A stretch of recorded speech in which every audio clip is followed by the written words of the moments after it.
എടോ, അവന് നിന്നോട് സ്നേഹം വേണ്ടിട്ടൊന്നുമല്ല, നിന്റെ കുറവുകൊണ്ടാണ് അവന് മറ്റൊരുത്തി തേടിപ്പോയതെന്ന് തോന്നുന്നുണ്ടോ?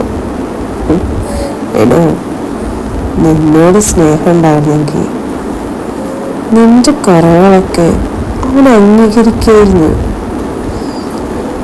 അതിൽ തൃപ്തിപ്പെടാൻ ശ്രമിക്കുകയായിരുന്നു. അതല്ലെങ്കിൽ അത് നികത്താനെങ്കിലും ഒരു ശ്രമം നടത്തുമായിരുന്നു.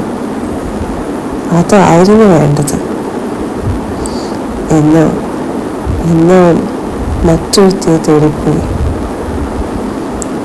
നാളെ ഇനി അവളുടെ കുറവുകൾ മനസ്സിലാക്കി വരുമ്പോൾ അവന് വേറെ ആരെങ്കിലും തേടിപ്പോവും.